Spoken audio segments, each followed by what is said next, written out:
Assalamualaikum warahmatullahi wabarakatuh. Perkenalkan, nama saya Faisal Muhammad dari kelas 2 Demet ITA. Kali ini saya akan melakukan penugasan mata kuliah workshop pengembangan framework, yaitu menjelaskan tentang application structure dari Y2. Langsung saja kita buka materinya. Eh, yang pertama yaitu overview. Aplikasi Y2 menganut pola desain MVC, yaitu model, view, dan controller. Untuk yang pertama, model, yaitu merepresentasikan data, logika bisnis, serta aturan-aturan yang ada. Kemudian view, merepresentasikan masukan atau keluaran ke atau dari model. Kemudian ketiga adalah controller, menerima masukan dan merubahnya menjadi perintah untuk mengakses model dan menampilkan view. Selain MVC, sebuah aplikasi Y2 juga memiliki yang pertama, entry script, PHP script yang bisa diakses langsung oleh pengguna. Mereka merupakan awal dari semua request ke aplikasi. Yang kedua yaitu application, merupakan objek yang dapat diakses secara global. Objek ini mengelola berbagai komponen dan mengkoordinasikan mereka untuk memenuhi request. Untuk yang ketiga yaitu component application, merupakan objek-objek yang tergabung dengan application dan menyediakan berbagai layanan untuk memenuhi request. Kemudian yang keempat yaitu modules, merupakan sebuah paket yang di dalamnya terdapat MVC secara komplit. Sebuah aplikasi itu dapat dibuat dan dikelola menjadi beberapa modules. Yang kelima yaitu filters, merepresentasikan kode yang perlu untuk dijalankan sebelum dan atau sesudah sebuah request ditangani oleh controller. Kemudian yang keenam, widgets merupakan objek yang biasa dilekatkan pada view untuk mempermudah pembentukan tampilan. Kemudian di sini adalah struktur aplikasi itu. Untuk yang pertama, ketika kita membuka aplikasinya akan memasuk ke entry script yang di sini biasanya ditandai dengan index.php atau index.js, index. Dan lain sebagainya. Kemudian akan memanggil application di sini karena di sini ada tanda satu banding satu, artinya jika kita memanggil entry script, kemudian otomatis langsung memanggil application. Kemudian application ini akan memanggil application komponen di sini. Nah, untuk application komponen ini bisa saja dipanggil, bisa saja tidak, karena di sini terdapat tanda 0 titik-titik bintang, artinya bisa saja tidak ada yang dipanggil atau bisa saja lebih dari satu. Kemudian application ketika menerima inputan akan memanggil controller juga. Nah, untuk controller ini pasti dipanggil oleh application. Karena di sini tandanya satu titik bintang, artinya bisa memanggil satu controller atau lebih. Kemudian application juga bisa memanggil modul di sini. Untuk modul bisa saja dipanggil atau bisa saja tidak. Nah, untuk modul ini ketika application ingin memanggil controller bisa saja melalui modul juga karena di sini terdapat percakapannya. Jadi jika ingin memanggil controller melalui modul bisa saja atau bisa juga tidak sama sekali. Untuk modul bisa memanggil dirinya sendiri dan bisa saja tidak. Karena di sini tandanya ada panah berbalik seperti ini. Kemudian masuk ke controller. Untuk controller ini akan memanggil filter ketika mendapat inputan. Bisa saja dipanggil, bisa saja tidak. Kemudian di sini juga memanggil model dan juga view. Yang controller ini bisa saja memanggil view melalui model dan bisa saja tidak apabila controller mendapat inputan yang memerintahkan untuk menampilkan saja, jadi controller langsung memanggil view saja. Kemudian untuk view akan memanggil asset bundle dan juga widget. Nah, untuk view ini bisa saja memanggil widget melalui asset bundle karena di sini dapat panahnya. Bisa saja langsung memanggil widget dari view. Kemudian yang selanjutnya entry script. Untuk entry script merupakan mata rantai pertama dari aplikasi itu. Setiap aplikasi Y, baik aplikasi web maupun aplikasi konsol harus memiliki satu entry script. Untuk entry script, aplikasi web biasanya bernama index.php. File ini harus diletakkan pada directory yang dapat diakses dari jaringan web. Saya akan menunjukkan untuk index.php-nya dari template basic-nya. Jadi untuk index.php di dalam folder web, kemudian masuk ke index.php. Nah, di sini adalah isi dari index.php. Kemudian di dalam index.php biasanya digunakan untuk hal-hal berikut ini. Yang pertama yaitu mendefinisikan konstanta global. Untuk konstanta global di sini ini ditandai dengan define. Ini adalah konstruksi globalnya. Kemudian meregister composer autoloader. Meregisternya ini require dir vendor autoload. Autoload ini akan memanggil dari dalam folder vendor ini, kemudian autoload ini.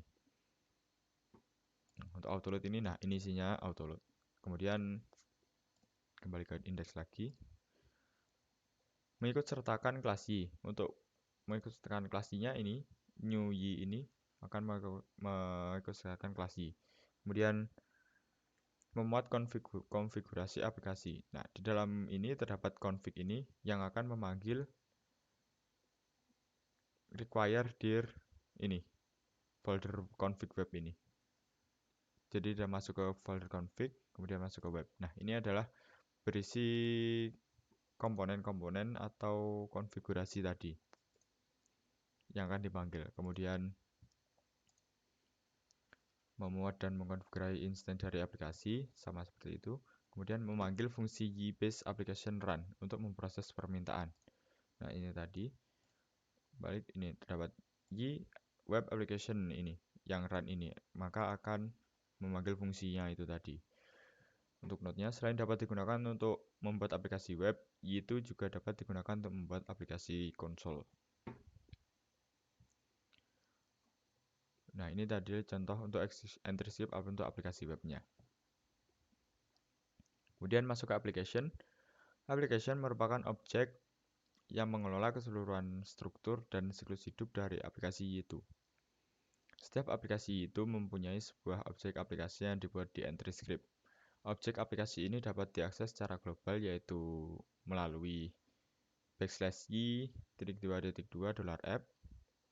Kemudian konfigurasi dari application juga akan dimuat bersamaan dengan pembuatan application di entry script. File konfigurasi untuk basic template defaultnya bernama web.php. Nah, web.php tadi yang ini. Nah, di sini. Kemudian file konfigurasi berisi properti, komponen, dan modul yang digunakan oleh aplikasi. Nah, di sini akan saya tunjukkan untuk web.php-nya tadi. Untuk web.php ini berisi objek-objek tadi, yakni aplikasi menggunakan objek. Nah, untuk objeknya di sini terdapat ID, basepath, dan komponen dan lain-lain di sini. Kemudian masih ada config-nya juga. Kemudian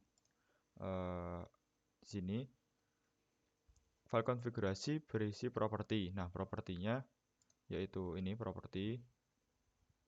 Terus komponen juga, komponen ini. Nah, di sini masih ada untuk request, chase, user, dan sebagainya. Kemudian modulnya yang digunakan juga ada di sini untuk modulnya. Seperti itu.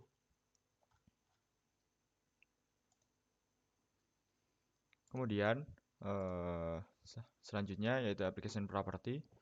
Properti dari aplikasi itu dapat diakses melalui /y-2.2 $app, kemudian nama property. Berikut ini adalah require property dari aplikasi y-application-2.2 ID adalah properti yang menyimpan ID dari aplikasi. ID ini bersifat unik dan berguna untuk membedakan aplikasi satu dengan lainnya. Gunakan hanya alphanumeric untuk ID. Kemudian yang kedua yaitu y-based application basepath adalah properti yang digunakan untuk menentukan root directory dari aplikasi ini. Berikut saya tunjukkan untuk application propertinya, require propertinya di sini. Untuk yang pertama yaitu ini ID. Untuk ID di sini ini seperti ini. Untuk ID namanya basic di sini. Kemudian yang artinya menyimpan ID-nya yaitu di sini ID-nya basic. Kemudian untuk basepath-nya di sini berisi dir name dan dir, karena di sini kan untuk defaultnya yaitu berisi dengan dir. Kemudian kita akan menunjukkan untuk properti dari aplikasi y-app ini, yaitu di dalam view, kemudian layout, kemudian main.php. Nah, di sini dari untuk ini tadi y-app nama properti di sini yaitu ini dalam brand label ini kan ada y, kemudian app, kemudian name. Nah, ini untuk nama yang ada di dalam webnya. Seperti saya contohkan ini, sebentar.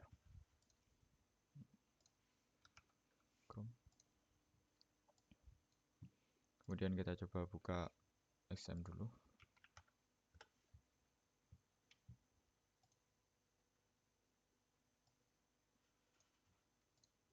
Juga kemudian kita buka localhost, masuk ke y basic. Nah, seperti ini. Nah, untuk name-nya tadi adalah ini, my application.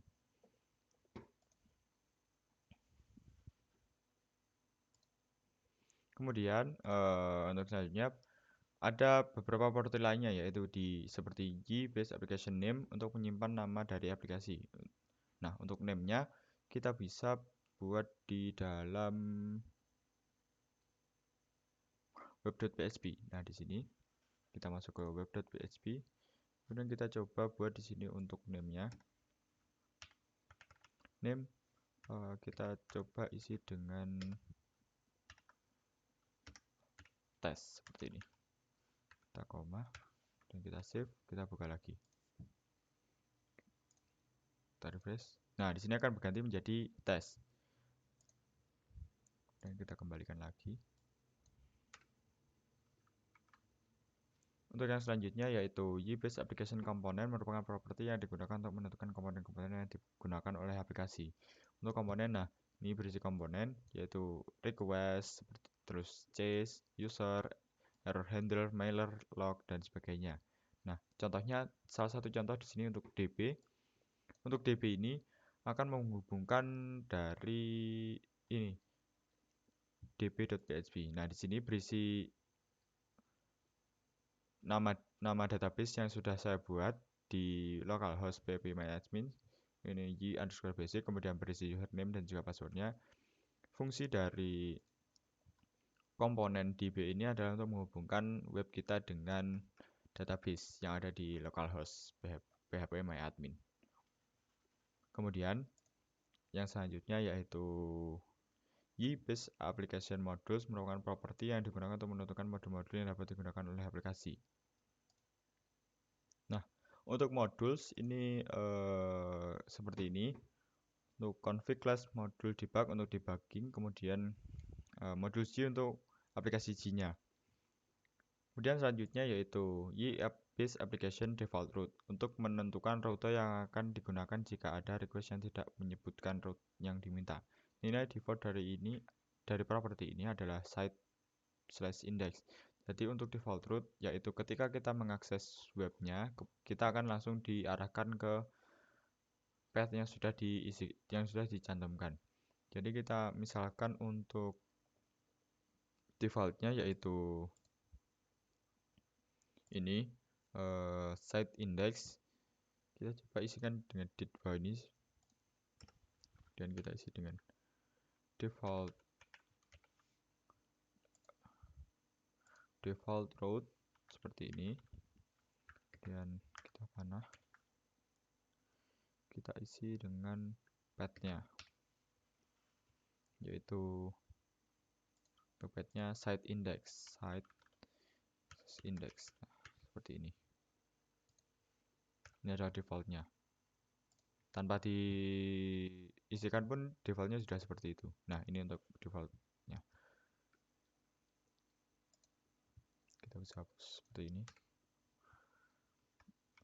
Untuk selanjutnya yaitu application component. Sebuah aplikasi itu dibentuk dari beberapa komponen yang menyediakan layanan yang berbeda-beda. Sebagai contoh, komponen URL Manager bertanggung jawab untuk menentukan rute dari sebuah request. Komponen DB menyediakan layanan terkait dengan penggunaan database, dan lain sebagainya. Komponen dari aplikasi akan dibuat ketika komponen tersebut digunakan untuk pertama kali. Berikut ini beberapa komponen inti dari aplikasi itu. Yang pertama yaitu DB, mengenal hubungan database, seperti tadi yang sudah saya jelaskan. Jadi ini untuk komponen DB ini akan mengambil dari file db.php ini tadi. Kemudian Error handler untuk menangani error dan exception pada PHP. Kemudian user menangani autentikasi user dan lain-lain. Kemudian yaitu controller. Controller adalah bagian dari arsitektur MVC yang bertugas untuk menerima permintaan atau request dan memberikan tanggapan atau respon. Controller akan meminta permintaan, meneruskan permintaan ke model, memasukkan hasil dari pemrosesan dari model ke dalam view, dan kemudian membentuk tanggapan. Nama file PHP dari sebuah controller mengikuti format controller ID controller.php. Sebagai contoh, file jurusan controller.php merupakan file untuk controller dengan ID jurusan. Coba saya tunjukkan untuk kontrolnya pada template saya. Jadi controller itu masuk dalam folder ini. Sebentar. Untuk controller ini berada di sini file controller. Kemudian kita membuka mencari salah satu untuk framework controller. Nah ini framework controller ini akan mengakses bagian untuk maksudnya untuk akan mengatur controller dari page framework yang sudah saya buat kemarin. Coba kita buka untuk ini web framework seperti ini. Nah, maka untuk controller tadi akan mengatur bagian ini di sini. Jadi semuanya akan mengatur bagian ini. Seperti action index, untuk action indexnya indeks ini, kemudian sini action view seperti ini view, kemudian action create akan create di sini, action akan create, nah masuk ke sini, kemudian action update akan mengupdate datanya dari sini, kemudian dan sebagainya. Selanjutnya yaitu controller action. Sebuah controller dibentuk dari satu atau beberapa action. Action ID merupakan kata unik yang digunakan untuk membedakan action satu dengan action lainnya dalam sebuah controller. Action ID ditulis dengan format action ID. Contohnya yaitu action create di sini.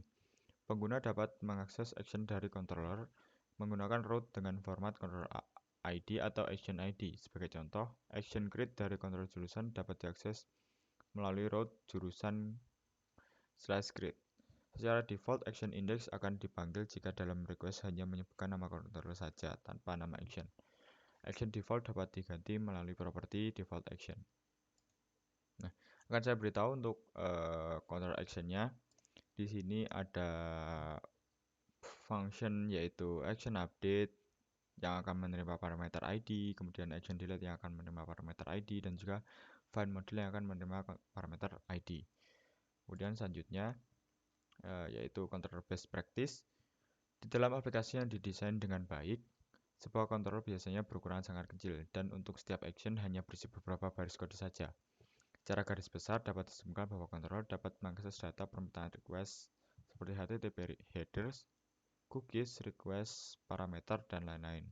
Dapat memanggil metode dari models atau dari komponen lain. Dapat menggunakan views untuk membentuk respons atau keluaran. Kemudian seharusnya tidak memproses data permintaan request. Pemrosesan ini harusnya dilakukan dalam model. Seharusnya tidak mengikutsertakan kode HTML. Kode HTML lebih baik diletakkan pada views. Nah, sini saya perlihatkan untuk best practice-nya. Pasti di dalam controller itu yang bagus adalah dalam setiap action-nya berisi sedikit kode, jadi tidak perlu banyak kode.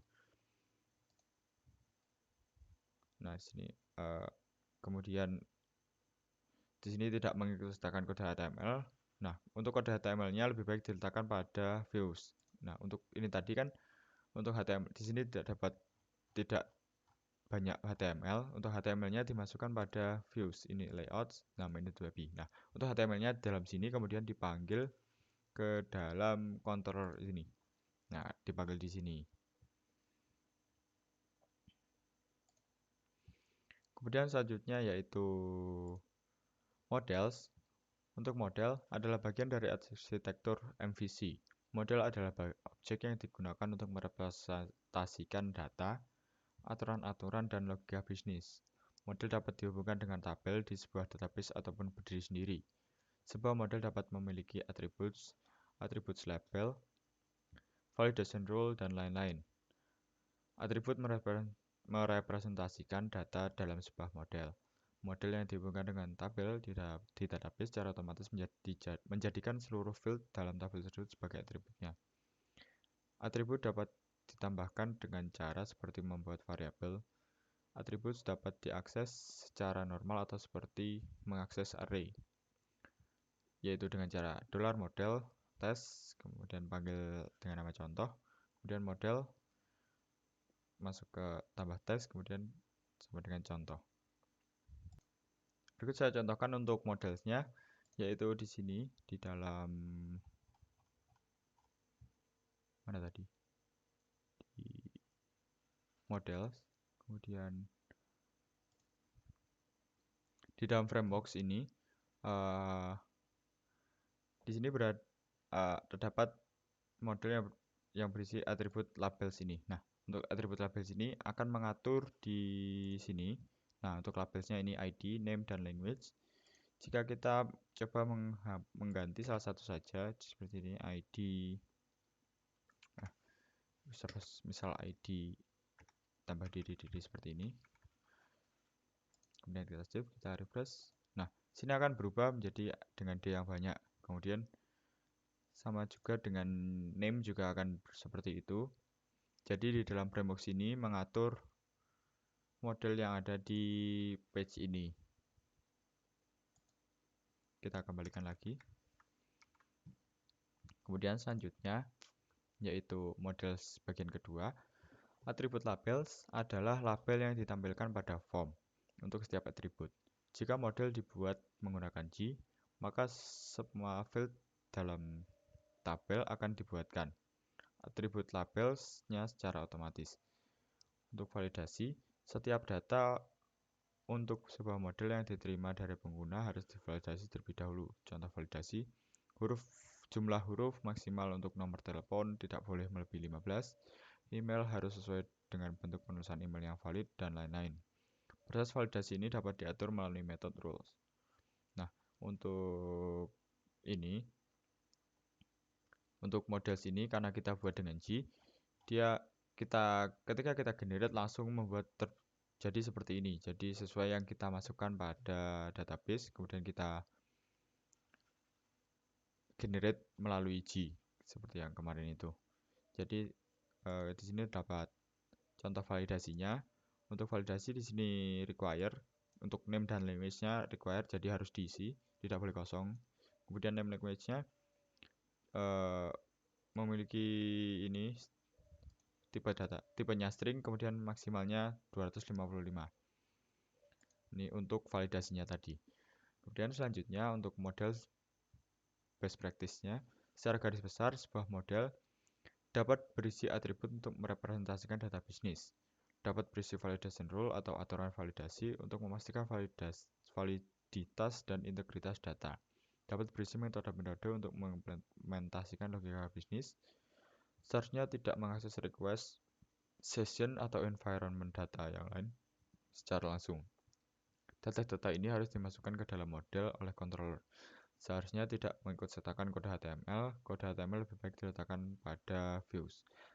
Seharusnya tidak memiliki skenario yang terlalu banyak. Sama seperti kontrol tadi, di dalam model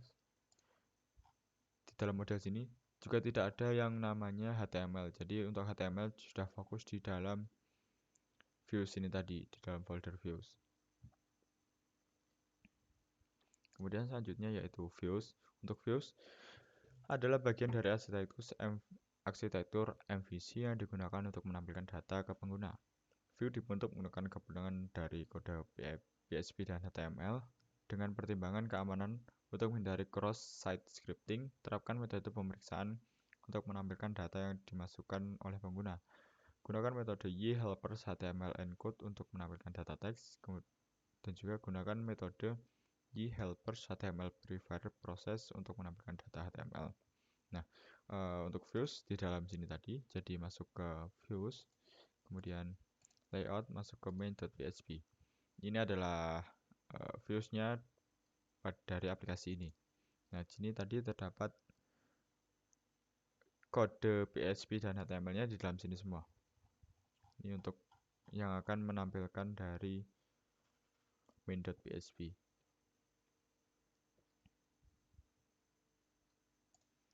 Oh ya, untuk ini tadi, yaitu views juga terdapat di dalam folder web. Kemudian kita masuk ke index.php.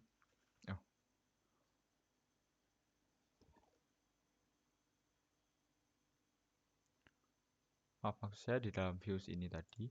Kemudian kita masuk ke frameworks. Nah, di sini ada view.php. Nah, di sini ini akan mengatur PHP dan HTML dari page ini tadi. Jadi frameworks ini tadi diatur di dalam sini, view.php yang ada di view frameworks. Kemudian langsung saja kita akan mencoba untuk metode yHelpers HTML encode ini untuk menampilkan data teks. Untuk keamanannya kita coba di sini. Misalkan kita beri, bentar, di indeks ini. Misalkan kita beri di sini, kita isikan dengan seperti ini. Kita isi dengan script, kemudian kita beri alert. Kita isi dengan ping. Kita coba ping di sini. Ping di sini. Kemudian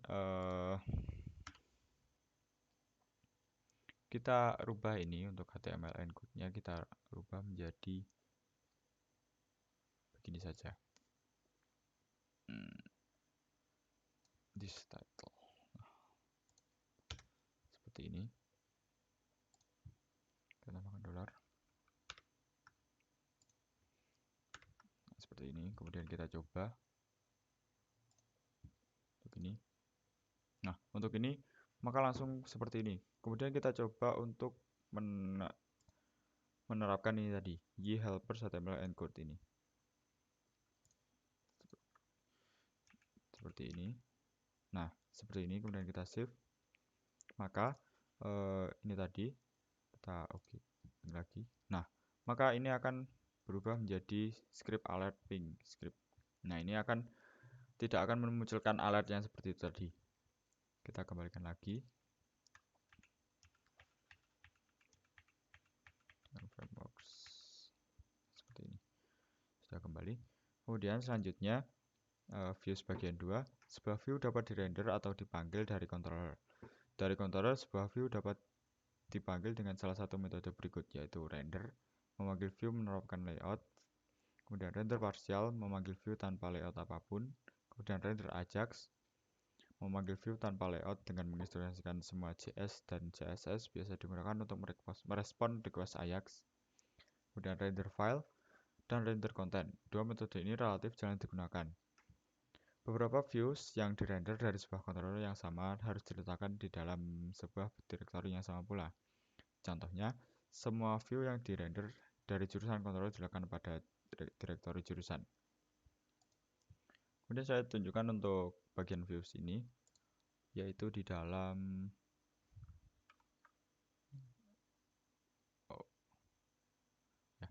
kemudian di dalam ini untuk apa tadi? Jurusan controller. Jadi untuk controller kita masuk ke controller yaitu frameworks controller. Nah, di sini. Nah, di dalam sini akan berisi bentar. Kita cari untuk indeksnya. Untuk action index ini, nah dalam action index ini akan memanggil indeks dari file yang ada di dalam ini models. Nah, dalam model ini index akan memanggil maksud saya sebentar. Nah, maaf, untuk maksudnya akan mengambil dari folder views frameworks ini. Jadi kita memanggil indeks ini akan memanggil index.php di sini.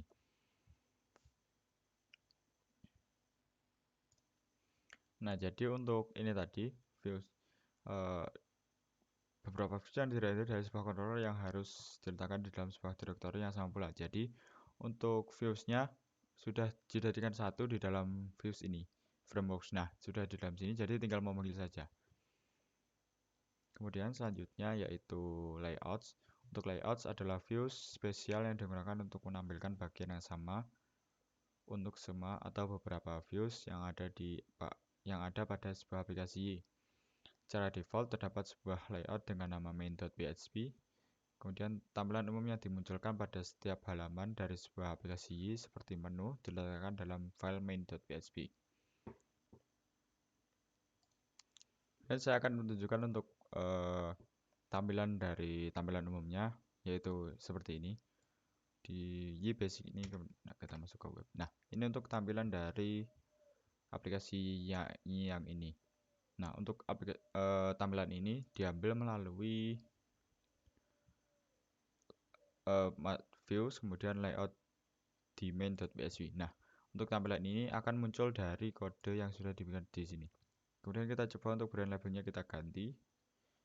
Sini kita ganti dengan kita hapus dulu. Kita isi dengan